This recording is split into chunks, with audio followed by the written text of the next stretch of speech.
The stars. They were something else, something beyond anything I'd ever experienced. I was standing on the surface of a distant planet, surrounded by my brothers, but feeling utterly isolated. It was this vast, untouched ocean, where the high desert met towering mountain peaks. I should have been on high alert, keeping an eye on my sector, but the scale and raw beauty of this place had me spiraling into a mini existential crisis.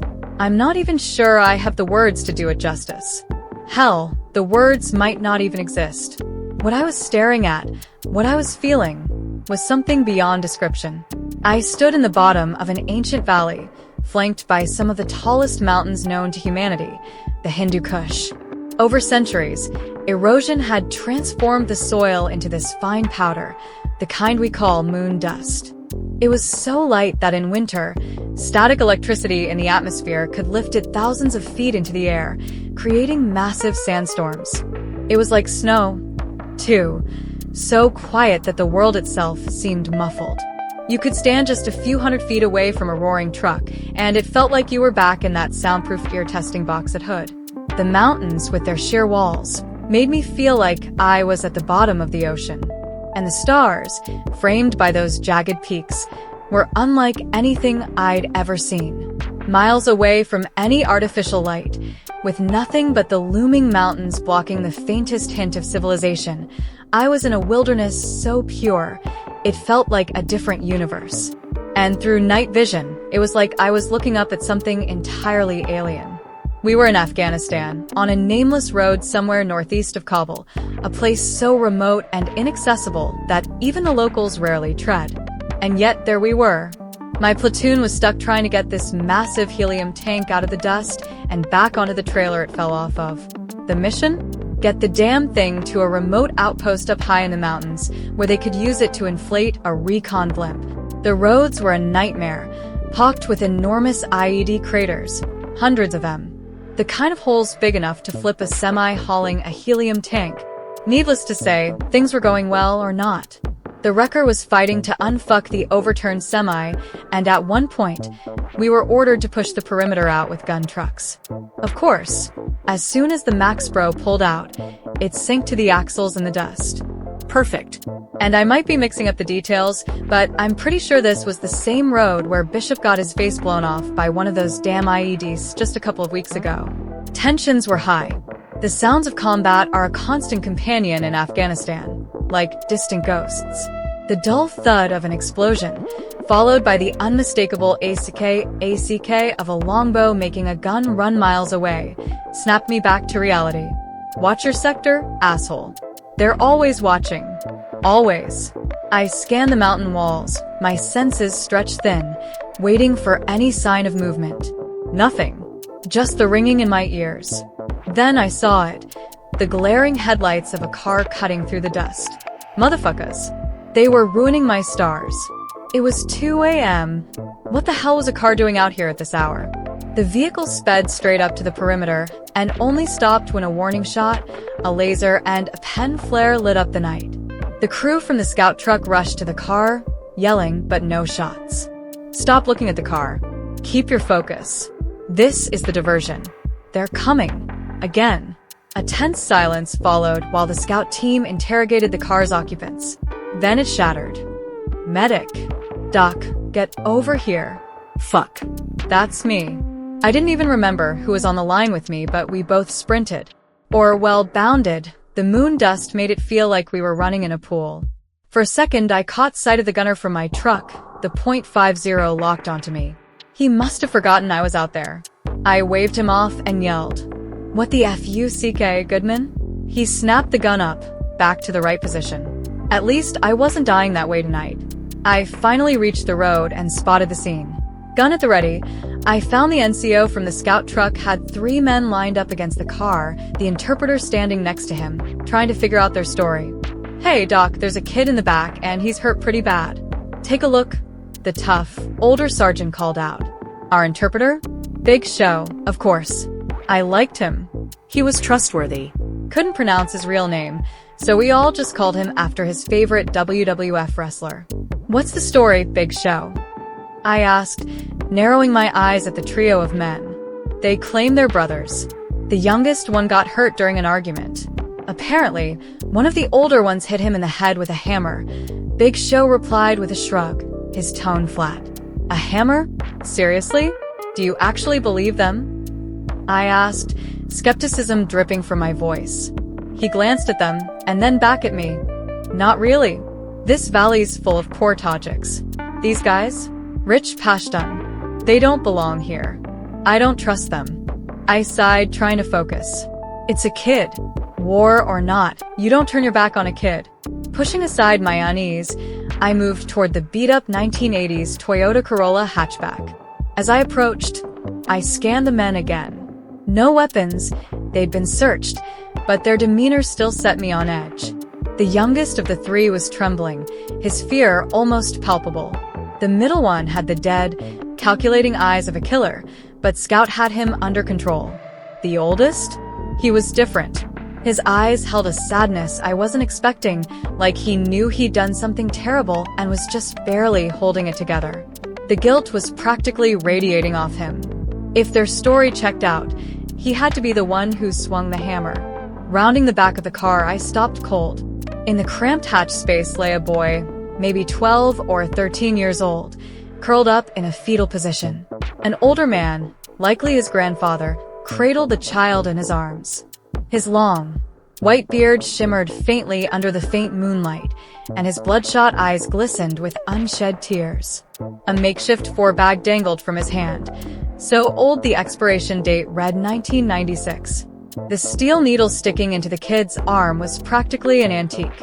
There wasn't enough room for me to climb in with all my gear, so I handed my rifle off to a soldier and started stripping off my armor. "Doc, don't," one of my teammates pleaded. His expression said everything his voice didn't. This was insane, and we both knew it. "I'll be fine," I said with a forced grin. "It's a kid, man. Watch my back."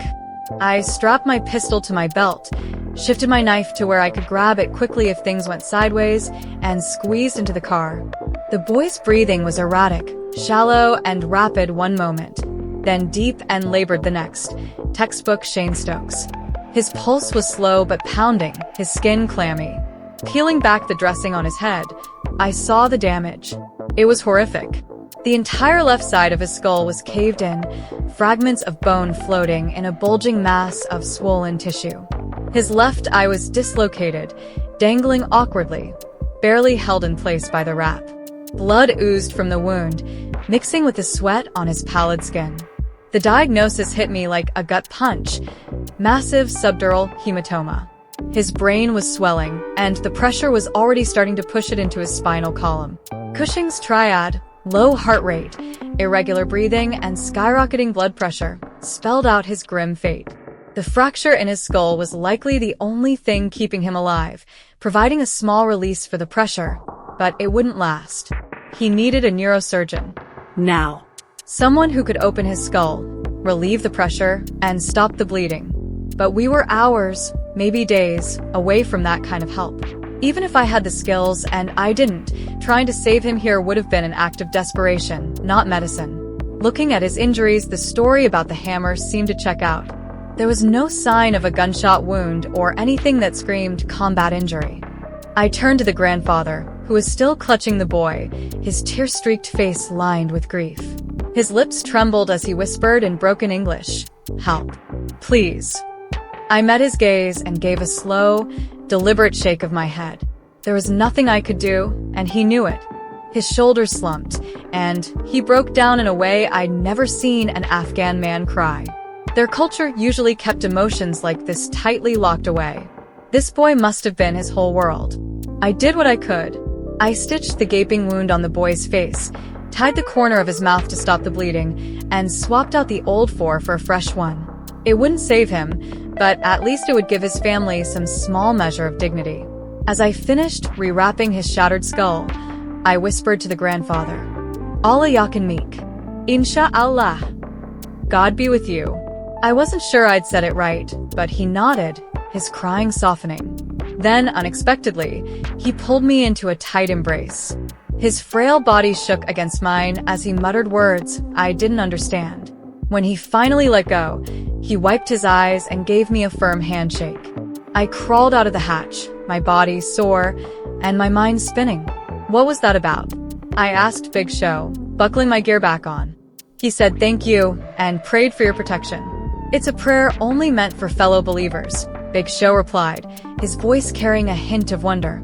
He must be someone important, maybe a village elder or even a mullah. I frowned.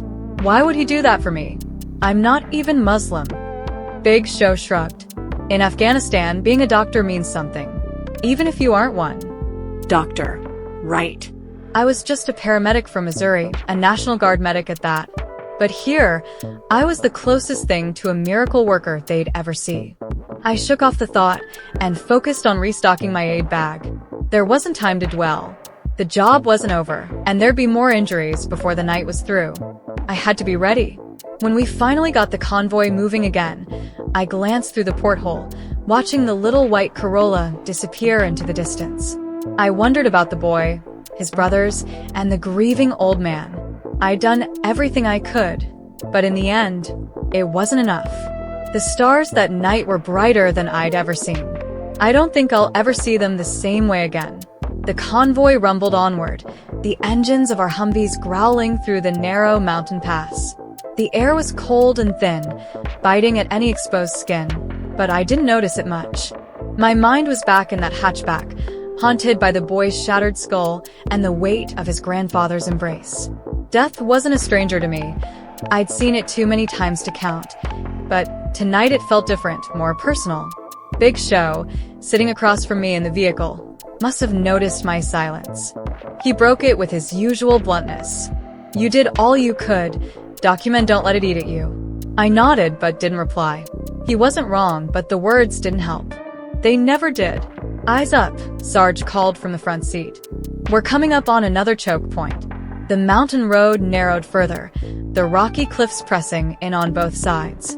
I glanced at Big Red, who was manning the turret, his silhouette tense against the pale light of the moon. His machine guns swiveled slowly, scanning the terrain for any sign of movement. Red, you see anything? I asked, keeping my voice low. Nothing yet, he replied, his voice steady but tight. But this spot's got ambush written all over it.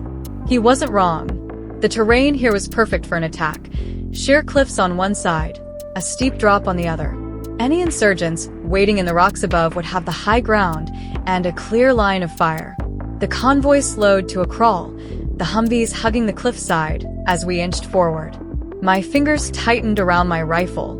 Every shadow seemed to shift. Every gust of wind carried the phantom sound of footsteps. Then, without warning, the world erupted in chaos. The first explosion hit the lead vehicle, a deafening roar that echoed off the cliffs. The Humvee jerked to a stop, its front end engulfed in flames. Shrapnel rained down on the convoy, and the radio crackled to life with frantic voices. I'd contact front. Before the echoes of the blast had even faded, gunfire erupted from the cliffs above. The sharp crack of AK-47s mixed with the heavier thump of our machine guns as the gunners in the turrets returned fire. Tracers lit up the night, red and green streaks cutting through the darkness. Get out! Get out! Sarge shouted, yanking the door open and diving out of the Humvee. I followed, hitting the ground hard and scrambling for cover behind a boulder. Big Red stayed in the turret, his machine gun roaring as he laid down suppressive fire. I could hear Specs on the radio, his voice calm and precise despite the chaos, calling for air support and reporting our position. Doc, over here. Cartel's voice cut through the noise, drawing my attention to a soldier lying on the ground a few feet away. I crawled over, keeping my head low as bullets snapped past. The soldier was young, barely out of his teens, his face pale and twisted in pain. Blood seeped from a jagged wound in his thigh, pooling on the rocky ground. Hang in there, buddy, I said, pulling a tourniquet from my kit. I've got you. The kid nodded, his teeth clenched against the pain. I worked quickly, tightening the tourniquet above the wound to stop the bleeding. Once it was secure, I packed the wound with gauze and wrapped it tightly. You're gonna be fine, I said, though I wasn't sure if I believed it. Just stay with me. As I finished, a shadow fell over us. I looked up to see Cartel standing there, his machine gun slung over one shoulder. I'll cover you, he said. Get him to the medevac point. I nodded, grabbing the wounded soldier under the arms and dragging him toward the relative safety of the Humvee.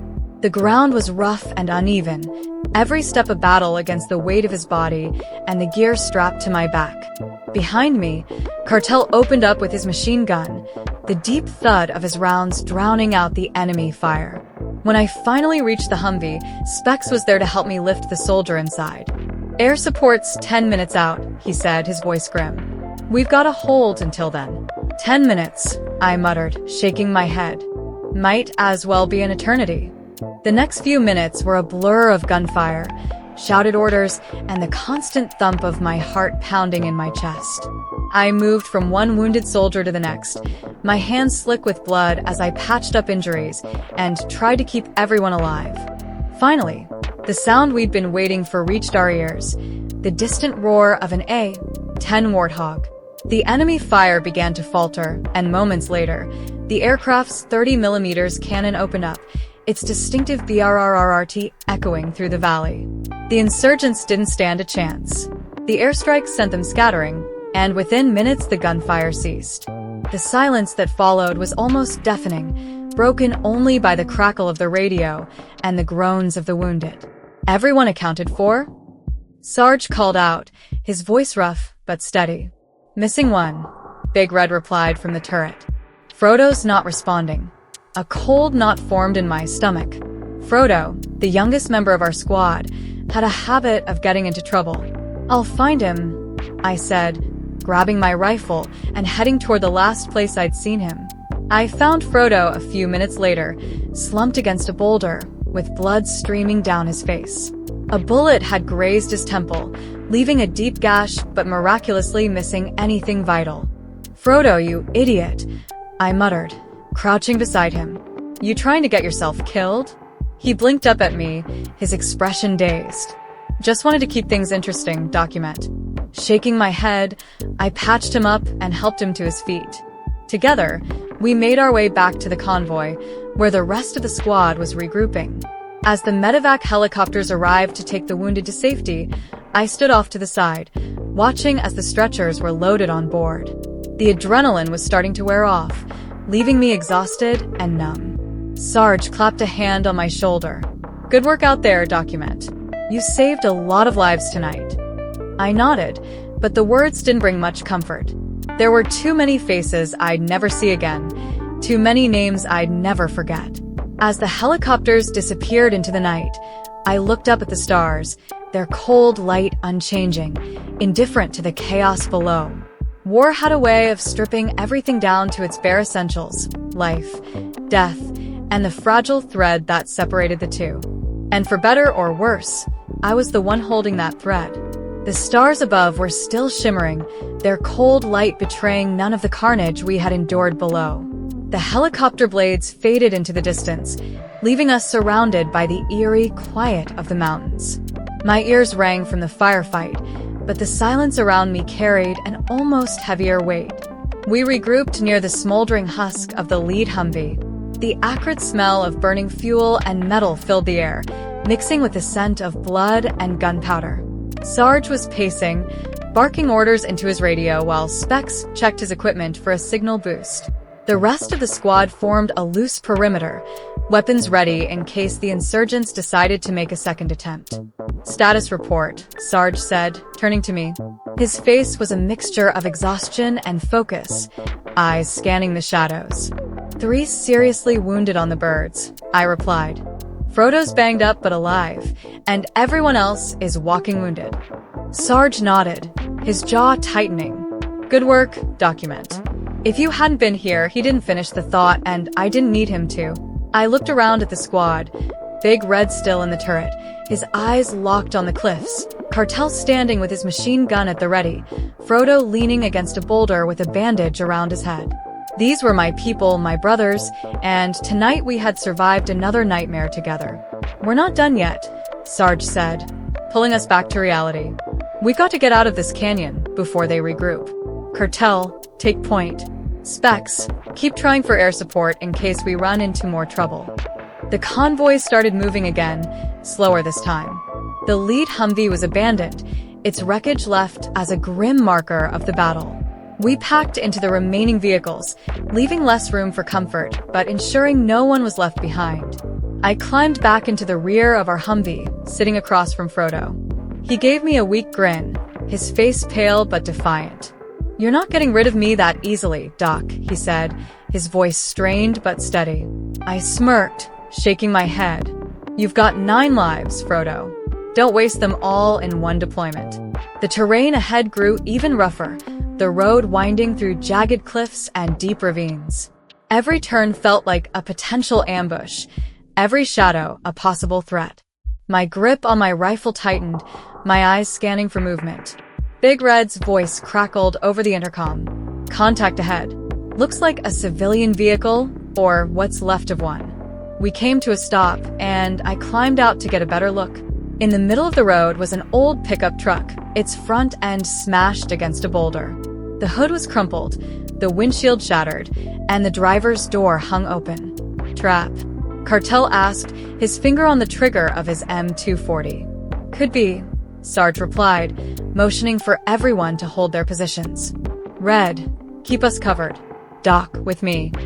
I followed Sarge cautiously, our boots crunching on the gravel as we approached the wreck. The air was thick with tension, every sound amplified in the stillness. Inside the truck, a man was slumped over the steering wheel, blood pooling beneath him. His head was twisted at an unnatural angle, and it was clear he hadn't survived the crash. Sarge checked the surroundings, his weapon raised. "Doc, anything?" I stepped closer, my eyes scanning the scene. There was something off about it, the way the truck was positioned, the lack of tire marks leading to the crash. It felt too deliberate, too clean. "This wasn't an accident," I said, stepping back. "They planted this here." As if on cue, the ground beneath us erupted. The explosion threw me off my feet, the shockwave slamming into my chest like a freight train. My helmet hit the ground hard, and for a moment, everything was a blur of light and sound. When my vision cleared, I saw Sarge lying a few feet away, struggling to push himself up. The remains of the truck were scattered across the road, and smoke billowed into the air. "Ambush!" Cartel's voice rang out, followed by the thunder of his machine gun. The cliffs above us came alive with muzzle flashes, and bullets rained down like hail. I scrambled for cover behind a piece of debris, my heart pounding in my chest. "Doc, you good?" Sarge shouted, crawling toward me. "I'm fine," I said, though my head was still spinning. "You? Been worse," he muttered, checking his rifle. "We need to get out of this kill zone." Big Red's machine gun roared, the heavy .50 caliber rounds punching through the rocks above. Cartel was firing from the opposite side, his voice a steady stream of curses as he laid down suppressive fire. I peeked out from cover, my rifle ready, and spotted movement in the cliffs. An insurgent was trying to reposition, his AK-47 slung across his back. I lined up my sights and squeezed the trigger, the recoil kicking against my shoulder. The man dropped, tumbling down the rocks in a cloud of dust. The firefight raged on, the air filled with the deafening roar of gunfire and the sharp cracks of bullets striking rock and metal. I moved from one position to the next, checking on the wounded and returning fire when I could. "Specs, where's that air support?" Sarge barked into his radio. "Still 5 minutes out," Specs replied, his voice strained. "We've got to hold." 5 minutes, Sarge muttered, shaking his head. "Might as well be 5 years." The next few minutes felt like an eternity. Every second was a battle for survival, every movement a test of endurance. But finally, the sound of approaching helicopters reached our ears. The Apaches arrived in a blaze of firepower, their rockets and cannons tearing through the cliffs. The insurgents scattered, their ambush broken, and the gunfire tapered off until only silence remained. We regrouped once again, battered but alive. The road ahead was clear, but the cost had been high. As we loaded the last of the wounded into the Humvees, Sarge placed a hand on my shoulder. Hell of a night, document. Yeah, I said, my voice heavy with exhaustion. And it's not even over yet. The convoy rolled on, leaving the wreckage and bloodshed behind. But in the back of my mind, I knew we were just trading one battlefield for another. This was war, and there was no end in sight. The convoy rolled on, the hum of the engine beneath us the only sound for what seemed like an eternity. My mind, still rattled from the explosion, struggled to focus. My heart was heavy. Our squad had taken hits tonight, and I had no illusions about the cost of this war. We were moving, but I couldn't shake the feeling that we were on borrowed time. The night felt wrong, like something was closing in. It wasn't the fear of the enemy that gnawed at me. It was something more visceral, a sense of inevitability. I caught Sarge's eyes in the rearview mirror, his expression hard but unreadable. He could tell too. "Doc," he said, his voice low over the intercom. "Stay sharp. We're about to hit some rough terrain. Watch your six." "Got it, Sarge," I replied, adjusting my helmet. I glanced at Frodo, who was still slumped in the seat beside me. He was staring out of the window, his hands still shaky from the blast earlier, but there was no fear in his eyes, just the hollow resignation of a man who had seen too much. I didn't have time to process what was coming next. Ahead, the road dipped into a narrow canyon, flanked by jagged rock formations that seemed to loom like silent witnesses. The convoy slowed, the wheels crunching on the gravel as we descended into the shadow of the cliffs. It was eerie, like we were entering some kind of natural trap. The convoy's headlights illuminated nothing but dust and stone, stretching into the darkness ahead. "Stop the convoy," Sarge commanded suddenly, his voice sharp with urgency. The vehicles came to a halt, and the silence that followed felt deafening. Not even the hum of the engine could cut through the oppressive stillness. Something wasn't right. I scanned the perimeter. The canyon walls seemed to close in on us, their shadows thick and heavy. My grip tightened on my rifle as I peered into the darkness, but I saw nothing. Then came the distant thump, just a soft sound at first, but unmistakable once my mind caught up to it. The low hum of an incoming missile. I had just enough time to shout, "Incoming," before the world turned to fire. The explosion tore through the canyon like a physical force, flinging the Humvee I was in off the road and into the rocky terrain. I felt the world spin in an endless loop of metal and dust as the vehicle rolled, grinding against the rocks. I didn't know which was worse, the deafening roar of the explosion or the disorienting sensation of being tossed around like a rag doll. When the spinning stopped, I found myself upside down, blood rushing to my head. My ears rang, and I could barely hear anything over the ringing in my skull. I blinked, struggling to clear the blur from my vision, but all I could see was a haze of smoke and dirt. I forced myself to focus, using every ounce of strength I had left to unbuckle the seatbelt that held me in place. My hands were slick with sweat, my fingers trembling as I fought to get free.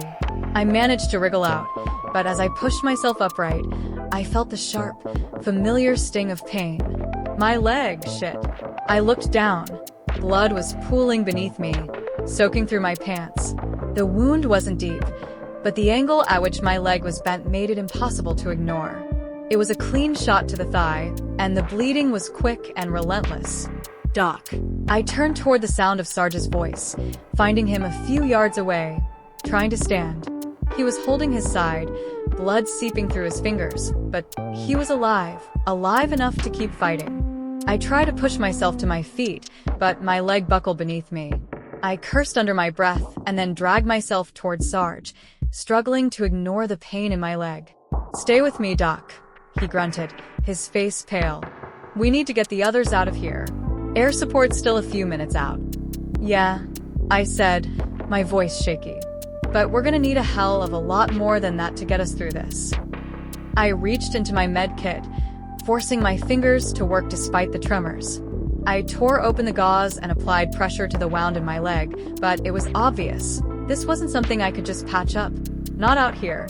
Sarge was looking at me, his eyes narrowing with grim understanding.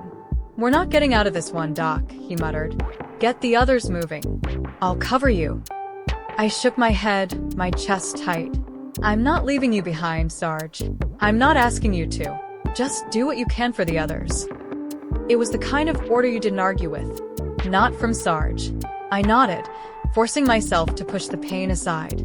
I moved toward the next Humvee, where Big Red was still trapped inside. He was unconscious, slumped against the driver's seat, his breathing shallow but steady. I pulled him free, dragging him out of the vehicle, and then turned back to the others. Frodo was stumbling towards me, his eyes wide with panic. "Doc," he shouted, his voice breaking. "We need to go. We can't stay here." "I know, Frodo," I said, my voice tight with pain. "But we're not going anywhere until I make sure everyone's still breathing." I managed to drag Big Red behind cover, but the pain in my leg was unbearable. Every movement sent a jolt of agony through my body, but I pushed through it because I had to. There was no other option.